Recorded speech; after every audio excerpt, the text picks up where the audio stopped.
Assalamualaikum warahmatullahi wabarakatuh. Ashama kan jirtan ilmaan Oromoodha. Akkasuma kan afaan keessan dhageettan hundi keessanuu baga jiraattan nageenyi rabbii guddaa ammas isin wajjin haa jiraatun isiniin jedha.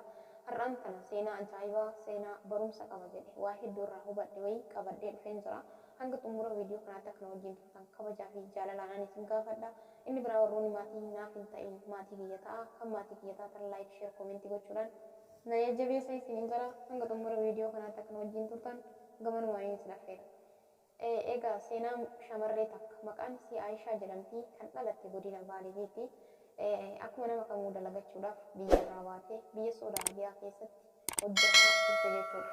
Osuma hojjettu jaartii isiin bira dalagdu kun baay'ee nama dadhabduudha, baay'ee nama umrii fagaateedha, baay'ee dhukkubsataa turte jechuudha. Osuma dhukkubsatu osuma wajjin jiraatu mucattii kana wajjin gaafa kaanii qarshii riyaala 6,000 fi warqii itti kennite sanii olitti tilmaamamaa jedhaa jiran garuu wanti dhaabbataan hin jiru qarshiin 6,000 oli riyaala 6,000 oli jechuudha. Warqiilee olii hiitee itti kennite amaanaadha kaayyattee itti kennite gaafa kaanii itti kennite jaartiin tun yeroo muraasa booda hin duute jechuudha. Egaa isiin duute mucattii tun jaartiin tun ilmi bira hin jiru ilma hin qabdu akkasuma fira itti aanu hin qabdu ture. Eegan mucattiin tun amaanaa kana nama itti kennitu dhabdee rakkatti baay'ee wajjin dhiphatte intala tokko immoo kan isiin guddifatte wayii hin jirre. Kanaaf waan guutuu dhabdee malli harkaa badee Ustaaza Umar Alfaaruqitti bilbiltee gaafatte. Seenaa kana namoonni dhageettanii jirtanii namoonni hin dhaga'uu jirtanii kanaafuu kan hin dhageenye asumaan dhagahaa isin jira. Eegana bilbiltee gaafattee akkana jettee itti himtee akkanatti rakkadhee amaanaa isiitii isiin immoo gara ganda akiraa deemtee jetteeni gaafatte. Eegana ilma isiititti kennii sadeen ilma isii hin beeku ilmi isii hin jiru intala isiin guddifattee jira jettee. Eegana lakki intala guddisatti hin kenninii nama naannoo san jiru yookaan masgiida naannoo san jiru kan amaanaa namarraa fuudhu yoo jiraate gaafadhuutti kennennaan ani waan tokko hin beeku nama akkasiillee hin beeku jetteeni jennaan nama achi keessa jiru ustaazota achi keessa jiran nama waan naannoo sanii beeku bilbilee si qunnamsiisa jedheeni Ustaaz Umar Alfaaruq eegasii bilbilee qunnamsiisee achi booda kan qunnamsiise isaanittis hin kennine osuma akkana jettu osuma gidduu lamaanitti rakkattu ijoolleen intalli guddisaatii fi ilmi isii ka isiin hin beekne qabeenya haadhaa walii galteedhaan qooddachuuf dhufanii achitti wal gahan. Gaafa achitti wal gahanii qabeenya kana qooddachuu yeroo isaan jedhan akka ilma isii ta'ee beeytee galee fi eega jedhee fuutee mallaqa san ilma isii sanitti kennite mallaqaa fi warqii. Garuu mallaqni itti kenname riyaala 6,000 haa ta'u malee fi warqii haa ta'u malee kan biraas kan achi keessatti hidhamee jiru lakkaa'amee kan dhumu miti. Achi booda mucattiin tun itti kennitee gaafa sadhan gammachuu booyanii intalaa fi mucaanis imimmaan daangaa hin qabneen mo'atamanii achi booda warqiis mallaqas kan doolaara meeqan lakkaa'amu kan hangi isaa hin beekamne mucattii sanitti warqii itti diranii mallaqas akkasumatti irraan gadi naqanii seenaa addaa namni imaanaa tiisu akkanatti akka milkaa'u nama kamiyyuu barnoota guddaa ta'ee abdii qaba. Kanaafuu akkasitti milkooytee baga rabbi si milkeesse jennaan obboleettii keenyaan ammas rabbiin akkuma duraan amaanaa tiisutti nama amaanaa tiisu rabbi si haa godhu jennaani seenaan intala kanaa isa kana fakkaata.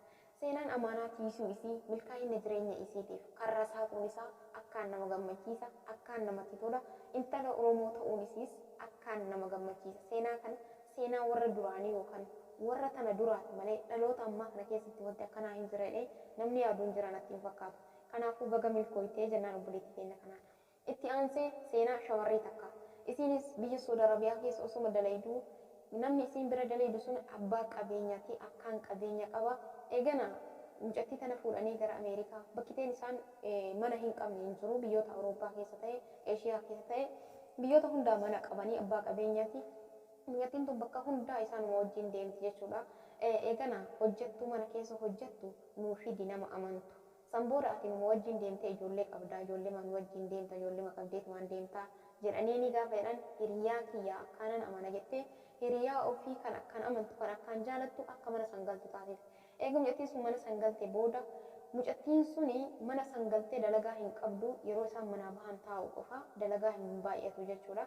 ka isin yaaddeef sun irratti yaadame mucattiin amma isin yaaddeef hiriyaa ofii fidde sun maal goote mucattii tana akka isiin warri sun isii ari'ee ofii isii immoo fuudhanii Ameerikaa maaliin yoo deeman jalaa baduu barbaadde. Eegana fuudhanii isiin deemanii gaafa kaanii isiin akkana jettee wooma isiin hin qabne kana kijibdee maatii kanatti himte jechuudha. Waan isiin hin godhin waan isiin hin jedhin guutuu kijibdee itti himte jechuudha. Sababni hiriyaan tuni kana himtuuf akka isii fuudhanii Ameerikaadhaan hin deemne ofii isiitii fuudhamtee akka Ameerikaatti hin deeman Ameerikaatti immoo baduu waan barbaaddeef shira kanatti hidhatte jechuudha. Hiriyaa ofii qaalii kan akkaan jaalattu namni ani amanu namni natti aanu ishee kanaadha namni jettee ishiidhaaf carraa bal'aa saniinuu mallaqa olaanaatu kafalamaaf jedhe. Seenaan kun seenaa qabatamaati. Eegana mucattiin tun irratti shira xaxxee maatii waggaa 7 wajjin jiraatte mucattiin tun waggaa 7 wajjin jiraatte maatii kana wajjin san booda akka isiin ari'amtu godhanii mucattiin sun ari'amtee gara biyyaatti galte. Isheen duraan maatii wajjin waggaa 7 teette tun jechuudha. Sababa ari'amuu isiitiif kan ta'e immoo hiriyaa isii kan isiin nama nan jaaladhu nama nan amanu jettee lammata fiddee mana sargaggeessisanidha. Achi booda mucattiin kun gara biyyaa gaafa galtu mallaqa dalagaa turte ji'a maatii ofirratti ergaa turte. Gaafa galtu waan qabduuf waan qaqqabattu illee ni dhabde. Waan ittiin sochootus hin dhabde. Abdii biraa dhabdee gara biyya hampaatiitti deebi'uuf murteessite. Carraa biraa dhabde. Achi booda gaafa gara biyya alaatti deebi'uuf murteessitu osuma deemtu fiizaan Ameerikaa akka jiru akka carraa argite. Argitee yeroo jettee dhaqxee gaafattu hin jira jedhaniin kan nama tokkoo qofaati zaafe. Achi booda carraan fiizaa tokkochi hafe suni kan ishee ta'ee gara biyya Ameerikaatti deemtee carraa Ameerikaatti hafu yookaan Ameerikaa jiraachuu argattee milkooyti. Hiriyaa gaarii hiriyaan garaa qulqulluu gaafa rabbii milkeesse ni milkaaya. Gantuun immoo hiriyaan gadheen hin milkaayu. Mucattiin sun fuudhamtee illee Ameerikaallee hin deemne manuma san keessatti hafte hanga ila har'aatitti Saudi Arabiyaa keessa jirti. Kanarraa maal barattan? Ati gaarii ta'e namaaf gaarii yaadi.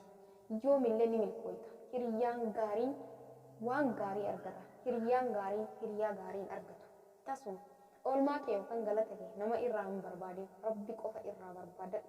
Kuni seenaa barumsa cimaa qabu deen abdii qabaa kan hiyyatti. Maaliif yoo jettan tokkoffaa nama gaarii ta'uun kee nama amanamaa ta'uun kee rabbi biratti illee nama biratti illee hanga maka kabajaa siif kennu irraa baranna. Inni biraa namni imaanaa eegu namni haqa namaa eegu haqqi isaallee ni eegama karaa inni hin beekneen duroomaa karaa hin beekneen badhaafama jechuudha. Kanaafuu seenaa kanarraa waan baay'ee barattan jedhee abdiin qaba. Yaada keessan qeeqa keessan gaafii yoo qabaattan karaa saanduqa koomentiitti naa barreessuu hin dagatinaa obboleeyyan kiyya. Waan na wajjin turtaniif guddaanaaf galatoomaa isinii jira. Hanga viidiyoo biraatti deemnee wal